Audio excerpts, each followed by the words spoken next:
¿sí? Tiene una característica anatomopatológica que a ustedes les encanta. No escucho yo, sí, claro. Bueno, perfecto.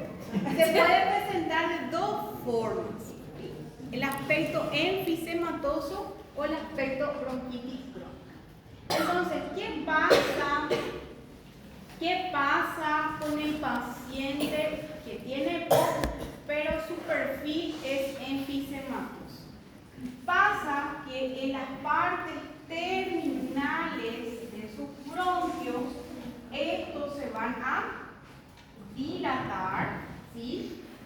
Y van a haber destrucciones de las paredes, pero sin fibrosis. O sea, se va a destruir esa parte de ese bronquio, entonces va a formar un enfisema. Ven acá, la parte distal se dilató, cambió su aspecto, hay destrucción de las paredes, pero no llegan a fibrosar. Ese tipo enfisematoso. Después tenemos otro tipo que es el aspecto bronquitis crónica. ¿Qué es lo que pasa con este paciente? Este paciente se caracteriza, es muy parecido a lo que pasa con el asma, ¿verdad? Pero hay una afectación de la parte bronquial. O sea, yo misma no me era acá. Yo me estaba cuidando porque nadie quise. Bueno, entonces va a haber tos productiva de al menos 3 meses.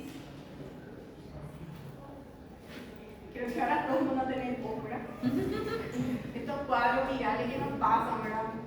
Junio, julio, agosto, 3 meses consecutivos, al menos en 2 años. Entonces, siempre y cuando se excluyan otras causas de tos, ¿sabes?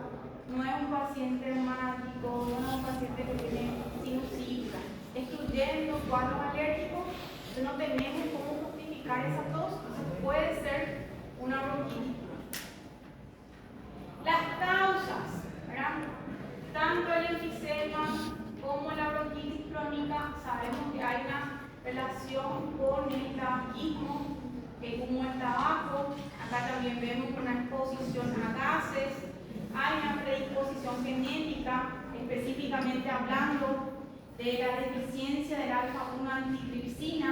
Esto tiene que ver con el enfisema, también el humo del tabaco, polvos, cereales, y ¿verdad? Acá vemos la carga importante que tiene principalmente el tabaco. Entonces, ¿qué es lo que tenemos en estos pacientes? Específicamente hablando de la bronquitis crónica. Entonces, el paciente va a entrar en contacto con los contaminantes, con el tabaco, y a nivel bronquial se va a producir hipersecreción de moco. En los bronquios, hipersecreción de moco. Entonces, va a haber hipertrofia, tráquea, laringe, se va a liberar los mediadores inflamatorios, las células caliciformes. ¿Qué hacen las caliciformes? Secreto. Producen moco, ¿verdad? Entonces van a estar ahí súper ocupados produciendo moco. Entonces va a haber una hiperplasia, incremento de las caliciformes, asociado a un proceso inflamatorio, neutrófilo, linfocitos, macrófagos, y generalmente están asociados a un cuadro infeccioso, ¿verdad? Que generan lo que nosotros llamamos exacerbaciones. O sea, un paciente se hace sus estudios, se le diagnostica su EPOC, vive con sus aerosoles, pero conforme vaya teniendo contacto con gérmenes puede hacer un cuadro agudo que se llama exacerbación. En el enfisema, ¿qué es lo que pasa? También los factores de riesgo, tabaquismo, la predisposición genética, esto habla más de la alfa-1 antitripsina. Entonces, el estrés, aumento de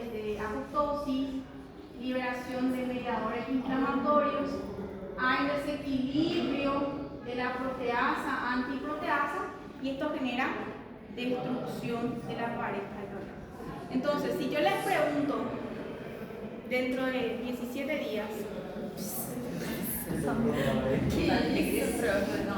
bien objetivo, si yo les pregunto entonces, ¿cuál sería en una frase, cuál sería el diagnóstico, ¿verdad?, de la patogenia de la bronquitis crónica? ¿Qué hay?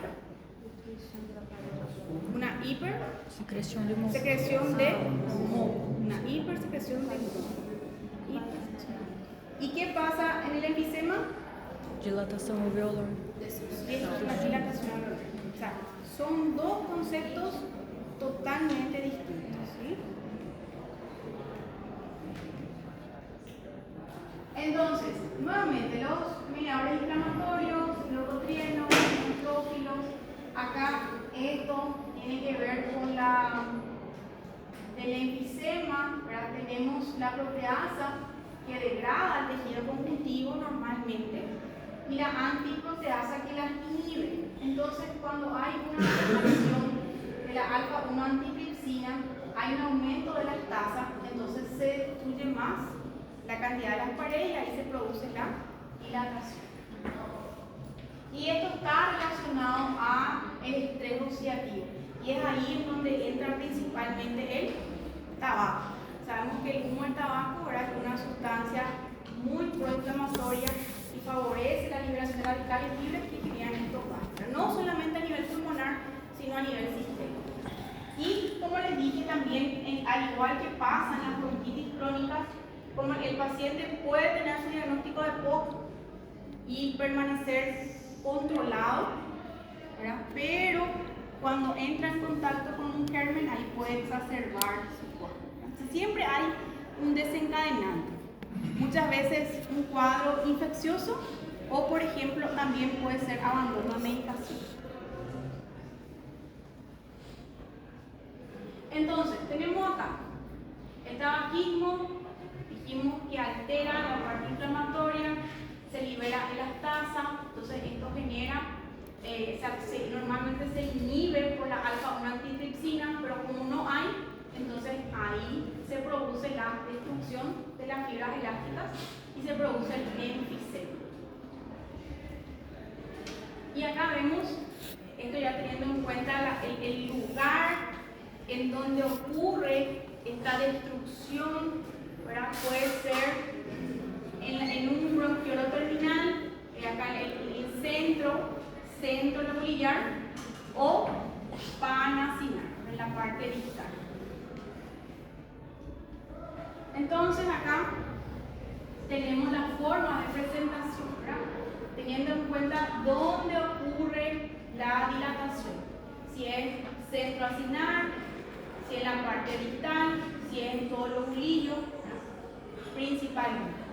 Y la bronquitis crónica tiene que ver con el grado de afectación de los bronquios, si es simple, mucopurulenta, si genera obstrucción o tiene aspecto asmatiforme. ¿Por qué ustedes creen que para mí es importante saber si el paciente tiene o no tiene enfisema?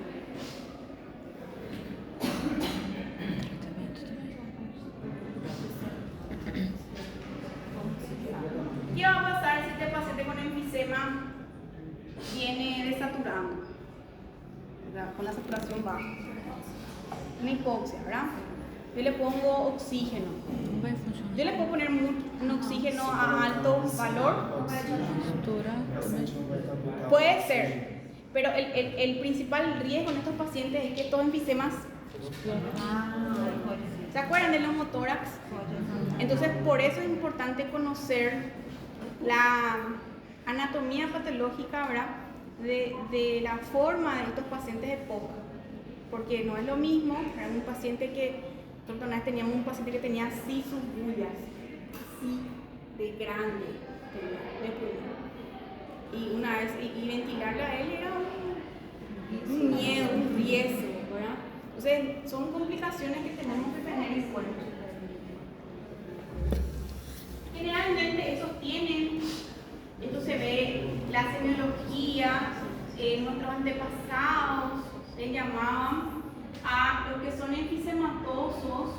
un aspecto rosado son los sopladores rosados y la bronquitis crónica azul. En el aspecto del enfisema va a haber una disnea, va a haber una disminución del intercambio gaseoso, hipoxemia, los glóbulos rojos para tratar de compensar la hipoxemia van a aumentar el tamaño y producirse la poliglobulia, que es lo que le da el aspecto rosado. Entonces se llama soplador rosado. En cambio, en la bronquitis crónica hay una tos por imputo, hay una hipercapnia, también hay hipoxia y también en ellos predomina la cianosis, por eso se llama tinta azulada, porque ellos tienen más obstrucción de los bronquios, ¿sí? O sea, hay un componente restrictivo, tienen un tórax hiperinsuflado, hipoxia tisular, hipoxemia, que le da el color azul. Entonces acá le da el color rosado, en teoría era la policitemia secundaria. Entonces normalmente la bronquitis crónica en pacientes más jóvenes, la disnea generalmente es leve, la tos, acuérdense, estos pacientes, los de la bronquitis crónica, la fisiopatología lo tienen que ver con la hipersecreción de moco, entonces van a tener más catarro o menos catarro. Más catarro. Entonces es puto abundante por esa condición, ¿verdad? De esa afectación de la parte bronquial. Ayer vimos también la parte de lo que implica la inmunidad de las barreras naturales, por decir así, que están afectados, entonces son más frecuentes que tengan infecciones, ¿verdad? Generalmente afectan también la parte cardíaca, la retracción va a ser normal y el aspecto azul. Sin embargo, que tienen más tos seca, ocasionales, en estadios terminales y en la insuficiencia respiratoria, esto hace más cuadros constructivos, por eso. Y también vemos la retracción elástica va a ser baja. Entonces, acá vemos la expresión física, bastante similar, la geometría nos va a identificar el patrón, la prueba de esputo ya pensando en un cuadro infeccioso. Y acá con mucha imaginación. Acá más o menos, ¿verdad? Hay como una radiopacidad. ¿Sí ven? ¿Sí? ¿No? ¿Puede ser? Ahora más o menos parecía un enfisema, como una dilatación grande. ¿Ves? Y el aspecto bronquitis crónica tiene que ver con esto, ¿verdad? Siempre van a observar el área, ¿verdad? Los bronquios van a estar este aspecto congestivo, es la palabra, congestivo. Tratamiento a largo plazo, oxigenoterapia, terapia nutricional, farmacológico. Acá, como vimos, que tiene un componente importante en relación a la parte infecciosa, se les recomienda a estos pacientes tener sus vacunas en día. Para las partes agudas, los anticolinérgicos y corticoides. Bueno, hasta ahí yo creo que ya. Continuamos el martes. Lo que viene a ser en el contexto de las enfermedades que estuvimos viendo, ¿verdad? Las enfermedades bronquiales, vimos en cuanto a la bronquitis crónica que se puede manifestar como una enfermedad enfisematosa o como una bronquitis crónica, ¿verdad? En el contexto de EPOC, perdón. El asma, que podemos decir que también es una enfermedad de las vías aéreas, pero así como, si ustedes recuerdan, les dije, en el contexto del EPOC, entonces, si nosotros vamos a definir en un término, vamos a decir dilataciones de las partes terminales del pulmón, ¿verdad? Bronquitis crónica era hipersecreción de moco. Bien, ¿qué tenemos en el asma? Es una patología que se caracteriza por la presencia de broncoconstricción desencadenada por un fenómeno de hipersensibilidad e hipersecreción. ¿Y qué es lo que hace este proceso? Durante ocurren las crisis, hay una dificultad para que el aire pueda ingresar y para que haya un paso del aire de afuera hacia adentro. Entonces el paciente tiene disnea, sibilancias audibles, dolor, opresión en el pecho y tos seca. En personas que tienen esta susceptibilidad, ¿qué es lo que puede hacer que desencadene la crisis? Pueden ser cuadros infecciosos como un cuadro de vía aérea superior, una rinitis, una bronquitis, la persona ya desencadena la crisis asmática. O pueden ser fenómenos alérgicos, ciertos fármacos, contacto con sustancias irritantes, el clima. Esto también suelo ver bastante, que algunos tienen asma desencadenado por ejercicio o por algunos alimentos. Entonces, de esta forma podemos dividir en el asma que tiene una etiología probable atópica o tópica, ¿verdad? Atópica es cuando la persona desencadena su crisis en relación a una crisis alérgica, ¿verdad? Una hipersensibilidad. Entonces, en este caso, tienen que ver los antígenos, tiene una alta carga familiar, prueba cutánea positiva y hay un aumento de IgE en la sangre de este paciente. En cambio, decimos que es tópico cuando no tiene una susceptibilidad alergénica, prueba cutánea negativa y la crisis asmática es secundaria a un cuadro viral. Después tenemos el asma medicamentoso, cuando es desencadenado, por ejemplo, por los AINES. Y tenemos también cuando es relacionado a polvos inorgánicos y que hace que se liberen sustancias broncoconstrictoras. Esto es muy interesante. ¿Por qué?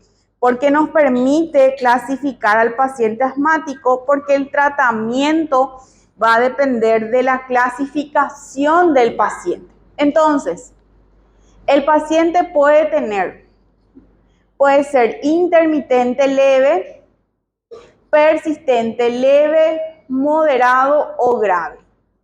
Intermitente leve, ¿qué quiere decir? Que es el paciente que puede tener unos síntomas diurnos generalmente una vez por semana. Una vez por semana. Los síntomas nocturnos, menos de 2 veces al mes. Y esto ya vienen a ser los parámetros espirométricos, volumen forzado en 1 segundo, en relación a la capacidad vital forzada más 85, pico de flujo expiratorio dividido volumen mayor a 80 y la variabilidad del pico menos de 20. O sea, estos son valores ya espirométricos. Clínicamente nosotros podemos utilizar esta pregunta. Entonces, ¿cuántas veces tenés la crisis por semana? Una vez. Entonces es un intermitente leve. Si tienes más de una vez por semana, pero menos de una vez por día, se llama persistente leve. Si tiene todos los días una crisis asmática que afecta su calidad de vida, se llama moderado, persistente moderado. Y si tiene crisis de forma continua que impide su actividad diaria, limita la actividad física, es persistente grave. Entonces, ¿en qué nos ayuda esto? Como les dije, el año que viene, o en quinto creo, cuando vean la parte de fármaco, van a ver que el tratamiento depende del estadio del paciente. Entonces, con simples preguntas, ¿cuántas crisis tenés por semana? ¿Cuántas crisis tenés a la noche? Con esas dos preguntas ya podemos orientar si estamos ante un intermitente o persistente. Entonces, nuevamente, intermitente, persistente leve, moderado o grave. Entonces, la fisiopatología tiene que ver con la activación de una reacción de hipersensibilidad.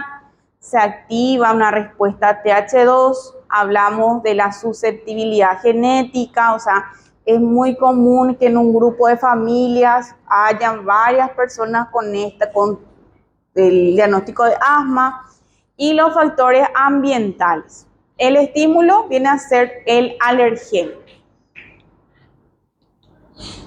Entonces, ¿qué tenemos acá? Entonces, cuando se activa, cuando inicia el contacto con el alergeno o con el virus, inicia un cuadro de broncoconstricción, hay un aumento de la producción de moco, vasodilatación, reclutamiento de leucocitos y los reflejos neuronales. Esto ocurre en la fase inmediata. Luego tenemos la fase tardía, que ya vienen a actuar también los leucocitos, neutrófilos, eosinófilos, linfocitos TH1 y TH7.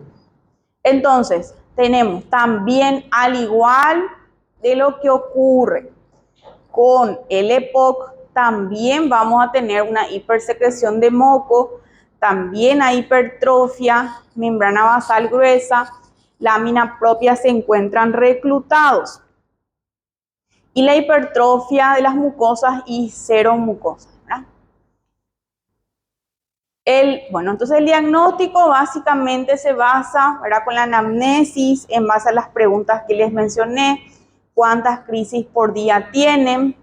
Después ya viene el estudio de la espirometría, se tienen en cuenta los volúmenes que hemos visto en la clase anterior, los dibujitos que hicimos. Generalmente el tratamiento se divide, ¿verdad?, cuando es en las crisis, alivio rápido, los broncodilatadores, y luego tenemos los tratamientos a largo plazo. Bien, las bronquiectasias, ¿qué podemos decir? Que son dilataciones anormales, pero en este caso de los bronquios, ¿sí? Proximales de mediano calibre, esto se debe a la destrucción de sus componentes elásticos y también tiene que ver con la inflamación. Antiguamente el origen de las bronquiectasias eran por cuadros como sarampión, toferina, y en la actualidad son más secundarios a cuadros virales.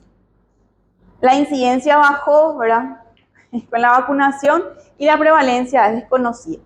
Entonces acá vemos un cuadro donde podemos ver las distintas causas de bronquiectasias. Entonces son dilataciones anormales de las partes proximales de los bronquios. No confundir con enfisema. Enfisema son dilataciones de las partes distales ya en los alveolos, y bronquiectasia en los bronquios, ¿sí? Es el principal diagnóstico diferencial, no confundir. Entonces, son el resultado común de distintas enfermedades en la anatomía patológica que a ustedes les encanta estudiar. Hay una destrucción del componente elástico, o sea, acuérdense, siempre cuando hay un proceso patológico de destrucción, nuestro cuerpo, ¿verdad?, como mecanismo para reparar, ¿qué hace? ¿Qué forma? Fibrosis, ¿verdad? Entonces, viene un virus, viene una bacteria, lo que fuere, daña ese tejido cartilaginoso, entonces el cuerpo, a modo de reparar, forma tejido fibroso, ¿sí? Entonces, El tejido pulmonar circundante hace una tracción, porque acuérdense que el cartílago, como es más duro, es lo que le mantiene en ese lugar, entonces esto ya viene a dilatarse. Y obviamente esto va a ir acompañado de todo cambio de la funcionalidad de ese órgano. Entonces, altera el aclaramiento mucociliar, causa una hipervascularización de la pared bronquial, entre la anastomosis, las arterias bronquiales y pulmonares. Entonces vemos acá lo que vendría a ser el bronquio normal y el bronquio con bronquiectasia. Se pierde, se destruye la ultraestructura normal, hay un aumento en la cantidad de moco, se destruye en la pared, se pierden los cilios, se dilata. O sea, la zona donde tendría que estar cartílago es fibrosado, hay una atracción y ahí cambia su estructura. Y estos pueden tener distintas formas, pueden ser cilíndricas, varicosas o quísticas. Entonces, como les dije, es secundario a una inflamación, puede ser bacteriano, ¿verdad? También estos microorganismos van a producir sustancias, proteasas, toxinas que afectan, y esto si persiste va a ser un cuadro crónico que va a hacer otra vez que el cuadro vaya persistiendo. Y de esta manera se forma el círculo vicioso. Entonces, las causas, como les dije, si es localizado, adenovirus, influenza, estáfilo, klebsiella, tuberculosis también suele haber bastante. Y si ocurre en el árbol endobronquial, suelen ser por cuadros de cáncer y los niños por aspiración de cuerpos extraños. Miren un poco acá. ¿Ven que es patológico? Tomografía normal, no, ¿verdad? Bueno, esto chicos es o sea, ni tan normal diría yo, porque hay un patrón medio intersticial. Bueno, pero miren un poco. Los bronquios, ¿verdad? Están bien dilatados, ¿sí? Esto está, ¿verdad? Una bronquiectasia. Eso es secundario a tuberculosis. Entonces, ¿qué pasa? Esta persona tiene un bronquio dilatado. Para que ustedes me digan la clínica que va a tener. Tiene bronquio dilatado, hipersecreción de moco. ¿Cómo va a ser la clínica del paciente? ¿Qué va a tener? ¿Tos puede ser? ¿Sí? ¿No? ¿Sí? ¿Y cómo va a ser su tos? ¿Seca o con catarro? Catarro, ¿verdad? Esa es la característica de las bronquiectasias, que tienen abundante expectoración, ¿sí? De aspecto de distintos colores. Bien, entonces pulmonar, acá ya vimos tóxicos, infecciones bacterianas, asma. También pueden ser por aspergilosis, fibrosis quística, eso se suele ver bastante, por una enfermedad que se llama disquinesia axilar primaria, un síndrome de Young, que es cuando la persona tiene una predisposición para tener varias infecciones. También se habla, ¿verdad?, del déficit de alfa 1 que ya vimos en el enfisema, entre otros. Entonces vemos acá el pulmón lleno de bronquios dilatados, ¿verdad? Acá también se ve bastante. Esto, por ejemplo, ustedes ven y van a decir, no es normal, ¿verdad? La radiografía es muy inespecífica, ¿verdad? Pero sí, en la tomografía sí es el gol estándar. Entonces acá las causas, ¿verdad? Infecciones, enfermedades, fibrosis quística, enfermedades congénitas, como les dije, y el cuadro clínico. Entonces, como les dije, tos productiva, crónica, con broncorrea purulenta. Imagínense ustedes, ellos producen más de 200 ml de expectoración de catarro por día. Lo normal es que sea menos de 100. Generalmente la tos intermitente empeora al levantarse y a veces la tos no es productiva cuando está en la parte superior. También pueden haber hemoptisis y suele estar más asociados en las bronquiectasias secas. ¿Cuáles son las complicaciones de estos cuadros? Imagínense, la persona ya tiene un árbol bronquial afectado, dilatado, inflamado, entonces es más fácil que vaya teniendo sobreinfecciones. Entonces, neumonías recurrentes, empiema, ¿verdad? Neumotórax, en el caso de que haya una destrucción de la pared, y absceso. Y si puede producir una hipoxemia severa, el paciente puede tener un cor pulmonar. En el examen físico, crepitantes, vivasales, y también van a tener trastornos en la ventilación, perfusión. El cor pulmonale es cuando una afectación del pulmón afecta el corazón derecho.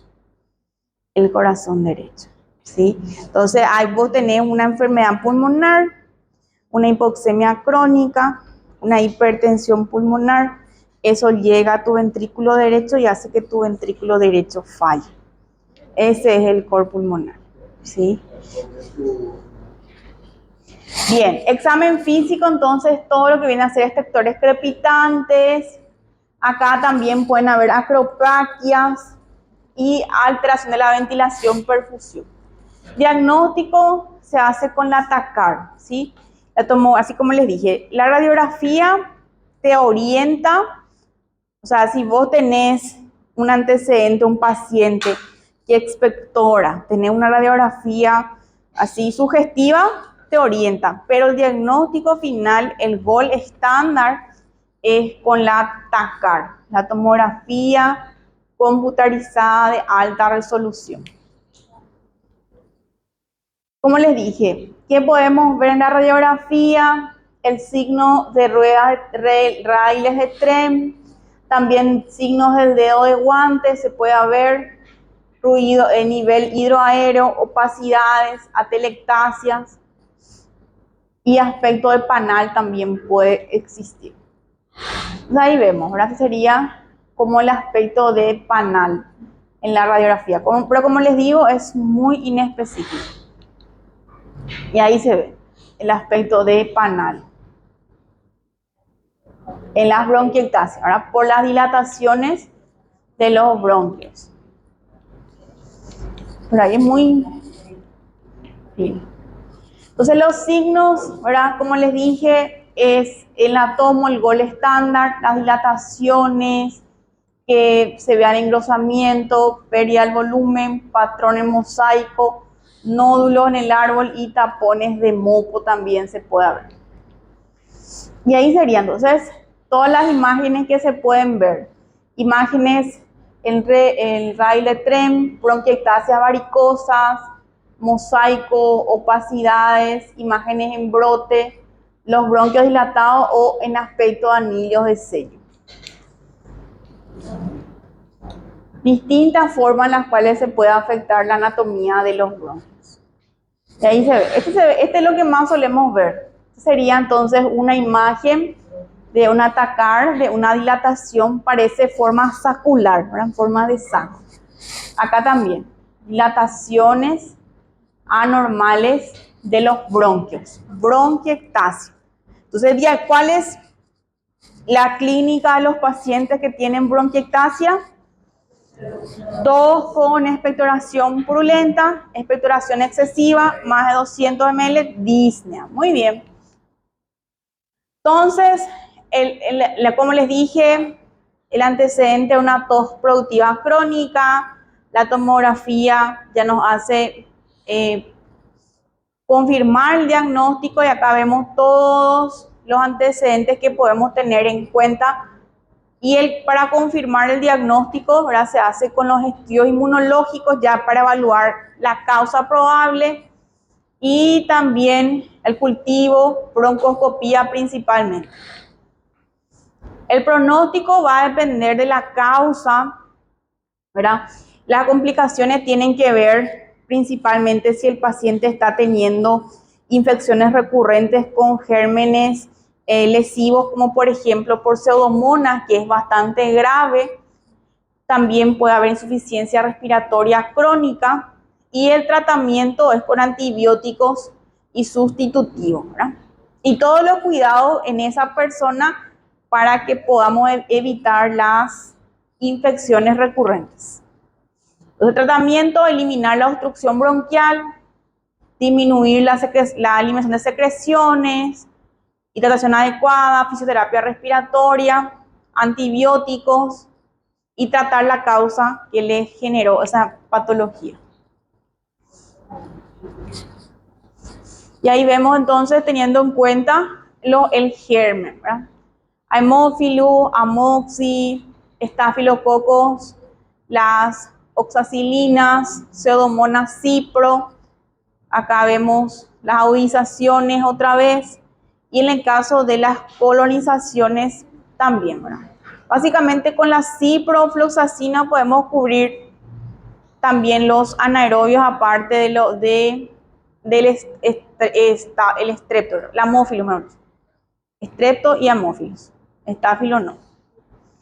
Acá entonces el Haemophilus, Amoxi, Staphylo aureus, la cloxa, entre otros.